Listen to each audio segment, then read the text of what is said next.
बच्चों, आज हम बात करेंगे अपने साइंस के टॉपिक के बारे में जिसका नाम है जीवों में श्वसन। श्वसन क्या होता है? सांस लेना। सांस लेना। तो आज हम यही जानेंगे कि अलग अलग जीव किस प्रकार सांस लेते हैं, उनके सांस लेने के लिए कौन से अंग होते हैं। जैसे हम कैसे सांस लेते हैं?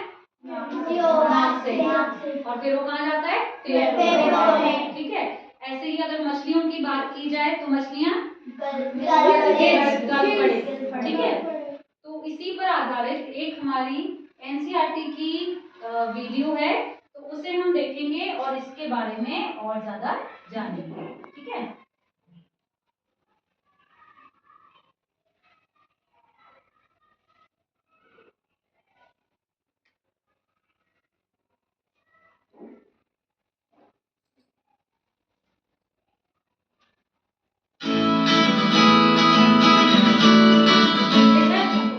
नमस्कार विद्यार्थियों, आज हम जिस अध्याय के बारे में चर्चा करेंगे वो आपकी पाठ्य पुस्तक विज्ञान कक्षा 7 का पाठ 10 जीवों में श्वसन से लिया गया है।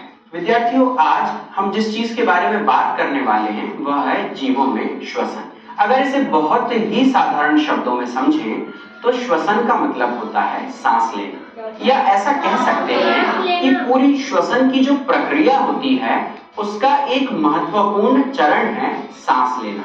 अगर आपसे पूछा जाए कि आप सांस क्यों लेते हैं तो सबसे पहले हमारे दिमाग में आएगा कि जीने के लिए। तो क्या जीने के लिए सिर्फ सांस लेना जरूरी है, खाना जरूरी नहीं है? और भोजन क्यों जरूरी है? क्योंकि हमें ऊर्जा चाहिए, ताकत चाहिए। तो ऊर्जा आती कहां से है?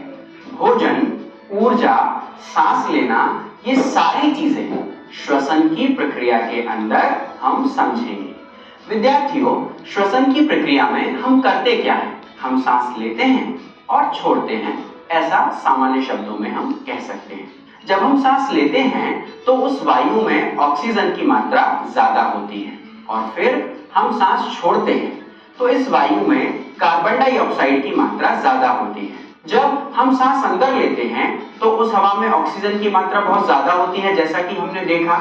तो ऑक्सीजन हमारे शरीर के हर हिस्से में पहुंचती है और हर कोशिका तक ये ऑक्सीजन पहुंचती है। इन कोशिकाओं में जब ऑक्सीजन पहुंचती है तो इन्हीं कोशिकाओं में भोजन होता है। यह ऑक्सीजन उस भोजन का विखंडन कर देती है, मतलब छोटे छोटे हिस्सों में बांट देती है और इसी से ऊर्जा निकलती है। और कोशिका में यह जो प्रक्रिया होती है इसे कोशिकीय श्वसन कहा जाता है।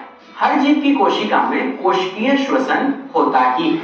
जब किसी कोशिका के अंदर भोजन अथवा ग्लूकोज का विखंडन होता है और इस विखंडन में ऑक्सीजन का उपयोग होता है तो इसे वायवीय श्वसन कहते हैं, क्योंकि ऑक्सीजन मतलब वायु की उपस्थिति में यह प्रक्रिया हुई है। और जब वायु की अनुपस्थिति में भोजन विखंडित होता है तो इस प्रक्रिया को अवायवीय श्वसन कहा जाता है। दोनों प्रकार से जब भोजन का विखंडन होता है तो ऊर्जा निर्मुक्त होती है या निकलती है। हमारे शरीर की जो कोशिकाएं होती हैं वह भी कभी-कभी थोड़े समय के लिए अवायवीय श्वसन कर सकती है, मतलब बिना ऑक्सीजन की उपस्थिति के ये श्वसन करती है। जब कभी हमें ज्यादा ऊर्जा की जरूरत होती है लेकिन ऑक्सीजन की मात्रा सीमित है तो उसके बिना भी कोशिकाएं श्वसन करती हैं, जिसे अवायवीय श्वसन कहा जाता है। इससे ऊर्जा तो पैदा होती है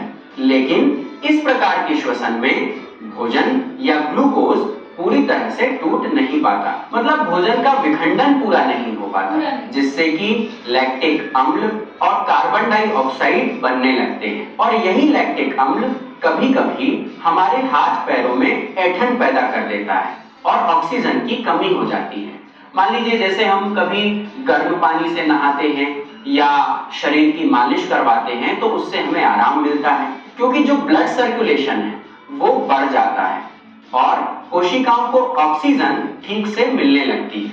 तो अब हमें समझ में आया कि श्वसन का मतलब है सांस लेना, ऑक्सीजन को अंदर लेना और कार्बन डाइऑक्साइड को बाहर निकालना। जब ऑक्सीजन शरीर के अंदर लेते हैं तो उसे हम कहते हैं अंतः श्वसन। अंतः का मतलब होता है अंदर लेना, और जब कार्बन डाइऑक्साइड को हम बाहर निकालते हैं तो उसे कहते हैं उच्छ्वसन। यह दोनों साथ साथ होते रहते हैं।